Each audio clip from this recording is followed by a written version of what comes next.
and welcome back to Bizzie Beez Designs.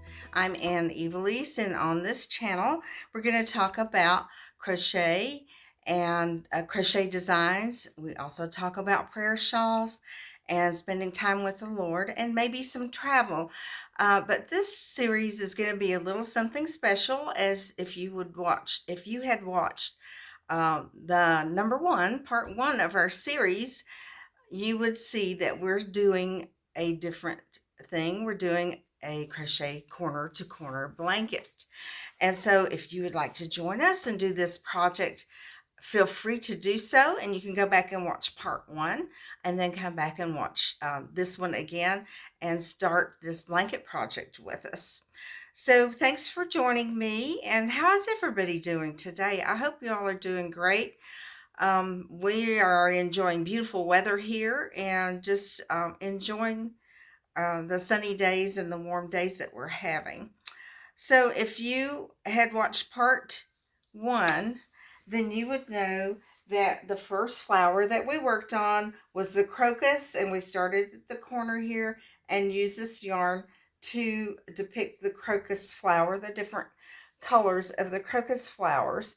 And so in this video, we're going to start a new flower, a new section, and you see it's this beautiful yellow and white, and we'll let you guess what this one is going to be about. If you just hang on here in just a few seconds, then you'll get to visit with my brother Cesar, and he's going to introduce the next flower that we're going to be working on. After he's finished, then we will do a short tutorial to tell you how to work the next section of your blanket, and then stay tuned after that and we'll have a short devotional. So we'll see you in a few minutes.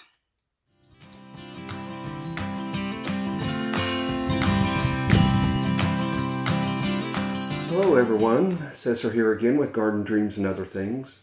And we are in our first couple of weeks of fall. The temperature's starting to cool down. We've had some beautiful days and we're starting to see the color change in the mountains that surround us. It's a beautiful time to be here in East Tennessee. And this is also the time when I plant my daffodils. And I'm really excited about doing this because I always look forward to when I plant in the fall, I'm going to be able to see that first flush of color that's going to come up in the spring will be the daffodils. So I want to talk a little bit about the benefits of having daffodils and a little bit of my process and what I do when I'm planting daffodils in the garden. So let's get into it. So there are, if you get on YouTube and you look at the YouTube videos on planting daffodils, everybody has their different way that they plant daffodils. So I'm just going to show you what I do. It's pretty simple. And daffodils are pretty hardy, and you can't do much to damage them. The main thing is to, when you're planting them, make sure that you look at the bulbs, and if there are some that look kind of rotted or soft, try to look for the ones that look healthy, and then just take the ones that don't look healthy and set them aside. And what I'm going to do in this garden is just create a trench that's going to go around the perimeter of the garden, and it's going to be about 5 inches deep. And I'm going to do these in groups of 3 of the bulbs. And so I'll do a little group of 3, and then about 5 inches from there, I'll do another group of 3. And just keep doing that around the perimeter of the garden till I finish up. Then you just put the soil over it. If your soil is dry, you can go ahead and put some water on top of it. And that's pretty much it. I'll let the daffodils do the rest of the work. And so it's just a matter of waiting to see how things look when spring comes. Early in the year, I had dug up some bulbs and set them aside to use later on. And what I've realized now that we've come into fall and I'm getting ready to work in the garden is I'm not going to have enough for what I'm planning to do. Luckily, I have daffodil bulbs that are throughout the backyard. And I did make sure that when they came up in the spring, to put a little tag at the base of the daffodil so I knew where the colors and the varieties were. And it makes it a whole lot easier when I'm going to divide them, because I want to have, well, my intention is I have a small garden here that's about 8 feet in diameter.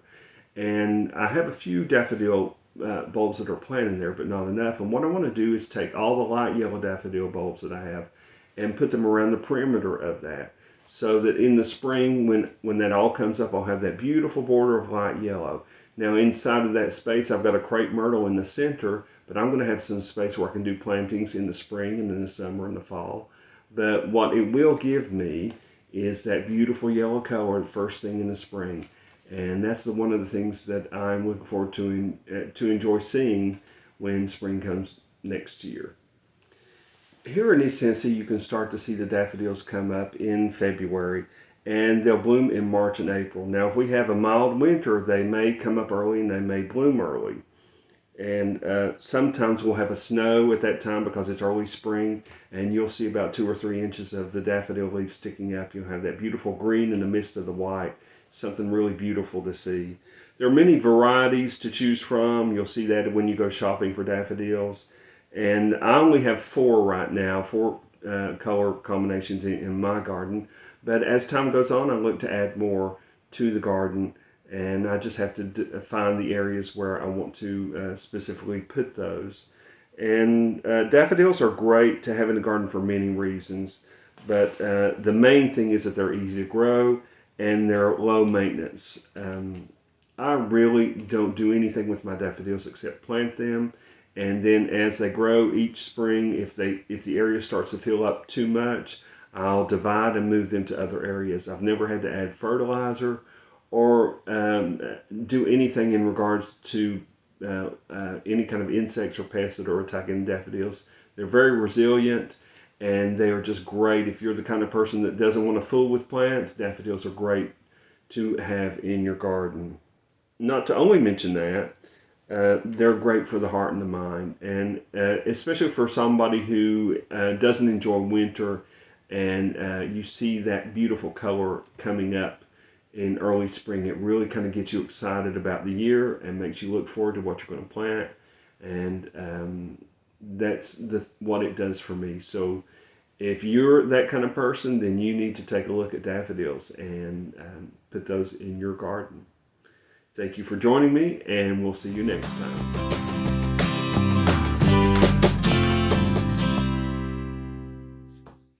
Thanks, Cesar. I love to see daffodils starting to bloom, and it's just a little sign that says, look, spring is on the way. So let's start with part 2 of our blanket. And for this section, to represent the color of daffodils, I have chosen to use Lion Brand ice cream yarn in the color Lemon Meringue. And I chose that because it's got different tones of yellow in it. And sometimes you'll see daffodils that are darker yellow or lighter yellow. There's different varieties. So to me, this was a good representation of the daffodils that we see in the spring. So I used about half a skein of this lemon meringue ice cream yarn. Again, all the yarns that I'm using are 3-weight and 100% acrylic yarn. So that's another thing you consider, is to make sure it's you don't want to have a mix of acrylic and wool or cotton and wool, things like that. Okay, and so like I said, I only used about half a skein. So again, this is your blanket. You don't necessarily have to use the same kind of yarn. You can choose the yarn that you think depicts the color of daffodils. So just make sure, like I said, that you use the same weight for the whole blanket. So when we finished the first part, we had done 20 rows to finish the first part. Now for my sample, I'm just doing 10. I just want to clarify that. That's why this sample looks very small, because I only did 10 rows for the sample, but for the pattern, you do 20 rows. And there's my sample. I finished up my 10 rows. Yours will, of course, look larger.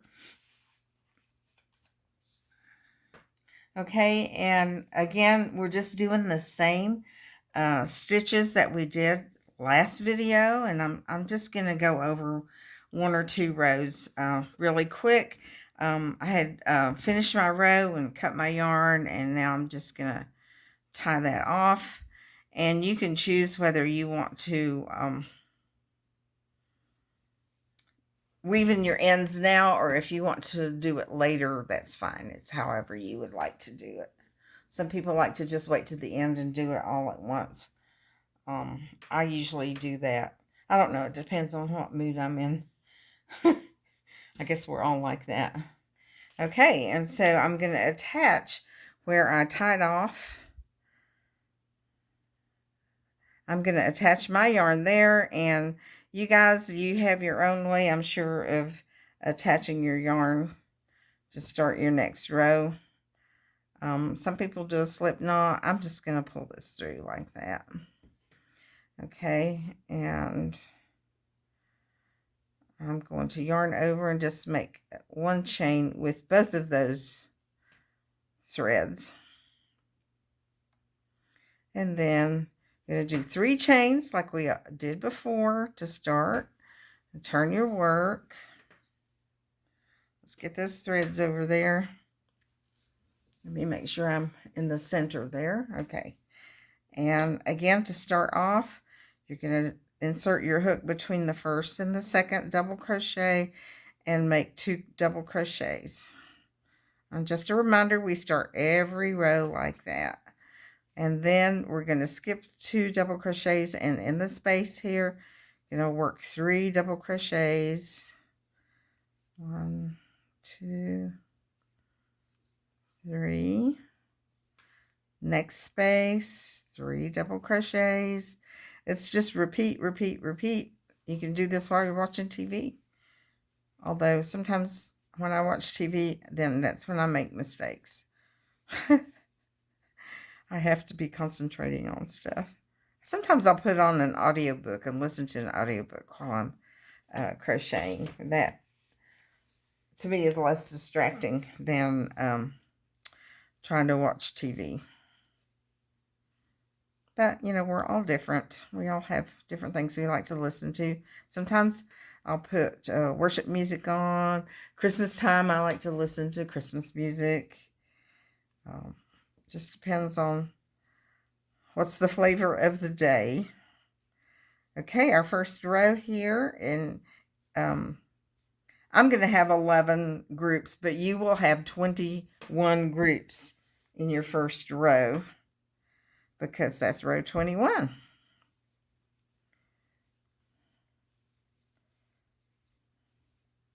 And once again, my yarn is all tangled up. Frustrating, isn't it? Well, here we go. Look how pretty that yellow is against the other color. I like that.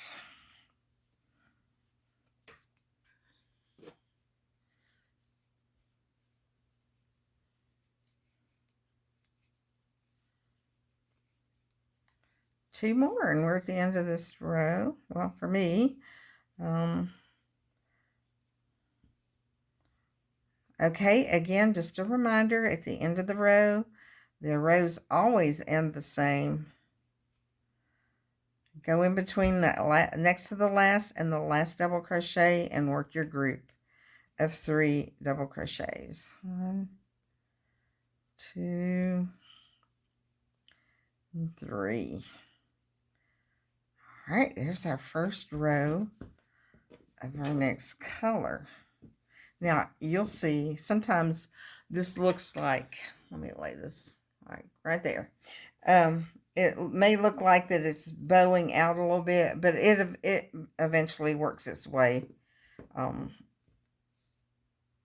in. And if you feel like it's bowing out too much, just crochet a little bit tighter. I did that, so but it does eventually straighten out. Okay, and so turn our work. We're going to chain 3 and turn. Once again, right in there is where you're going to insert your hook to start to do those first 2 double crochets. And go across the row, same way. You're going to skip, in the beginning, you skip 2 and then work in that space between your groups of 3.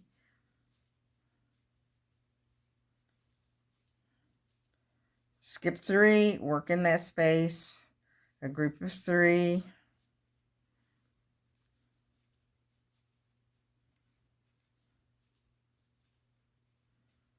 skip 3 and work in the space, a group of 3, till you get to the end of the row. Oh, look, that dark yellow is coming in. That's really pretty.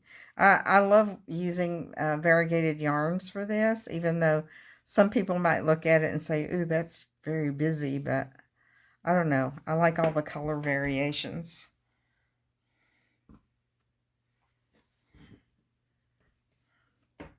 Some people don't really like to use variegated, and if that's you, just choose a solid color that you like, that you think would depict the color of the flower, and use a solid one there. I'm going to finish this row out.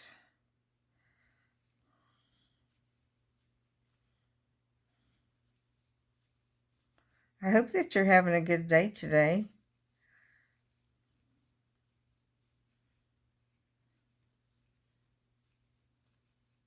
And that you find time to crochet a little bit every day.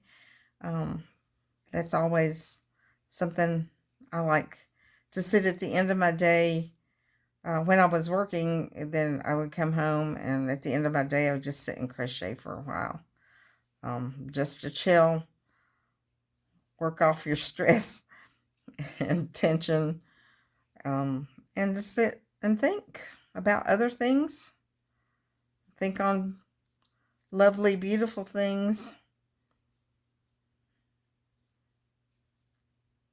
Okay, there's the last group.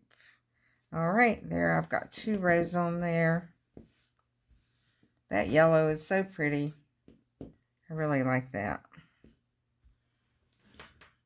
Do you like how it's turning out so far? Very pretty, very bright colors. All right, so it's that time again when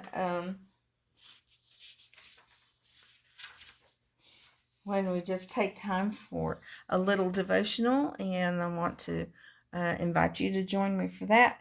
And our devotional today for this part 2 is called The Daffodil, a symbol of new beginnings, hope, and joy.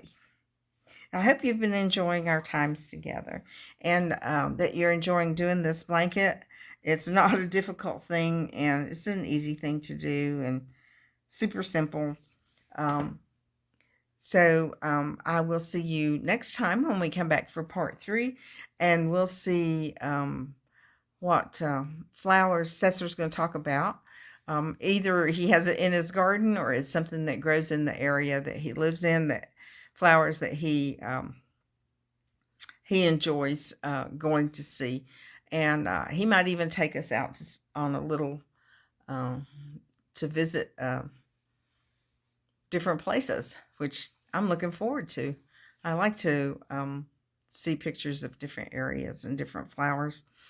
Okay, so I'll let you go, and we look forward to seeing you next time on Bizzie Beez Designs when we start on part 3 of our Garden Dreams blanket. The Lord bless you, and we'll see you next time. Bye. Welcome back. I'm glad you decided to hang out and for our next devotional. And again, we're at a beautiful beach, and I just wanted to share those views with you. It doesn't necessarily connect with the topic that we're talking about today. However, it's just a beautiful view that we can look at while you're listening to the devotional. And this devotional is the Daffodil, a symbol of new beginnings, hope, and joy. Now, just a side note, I wrote this in February in Spokane, so I'm talking about the cold weather here, even though we're looking at sunny weather in the beach. So today I woke up to sunshine, and my heart was filled with joy. The snow has melted, and the rain clouds have moved on, opening the sky to a beautiful sunny day. I raised the shade and opened the curtain to my bedroom window and felt the warmth of the sun on my face. I touched the window to see if it still felt cold, and really I was surprised at how warm it was. So then I decided to open the window to see if it was warm enough to keep it open and just let some fresh air in into my room. So I turned off the heat and just enjoyed that breeze that was coming in the window. What a wonderful feeling. I decided that it was a good day to have my second cup of coffee outside and sit on my front porch. While I was sitting on the front porch, I was kind of contemplating and maybe dreaming also about my flower garden, if you want to call it that. It consists of flowers that I plant in 2 wooden barrels, 2 huge daylilies, some yellow iris, and 2 lavender plants. And I'm not a gardener like my brother or my mom, so I struggled to keep some of those alive. I have dreams of having 2 hanging plants on my front porch, and maybe I can attempt that this year. I do have a few daffodils planted in the backyard, but it's too early for them to show their bright faces where I live. It's only the end of February. This warm day was just a little reprieve from the cold, and we are sure to have more cold weather in store for us before spring. There are other parts of the country where daffodils are starting to push through the ground and bud and bloom and show their sunny faces to all of us. Every year is something to look forward to because they bring a sense that winter is on its way out and the earth is warming up to the beginnings of spring. It's a new beginning, a change from the old. New beginnings are beautiful. They're starting over, a chance to leave the past hurts and trauma behind, receive healing, and start anew. Every day we encounter stories of new beginnings. Just this week, I heard 2 different stories of new beginnings. One of someone who had been in jail and now is out and has the opportunity to make changes in his life and start over again. The other of a girl who had gone through some very traumatic things in her life, but is now totally changed. She's beginning life anew with such a joy in her heart that it shows in her every expression. We can, on our own, attempt to make those changes in our life, but the truth is, the only lasting change that can be made is through allowing God to make those changes within us.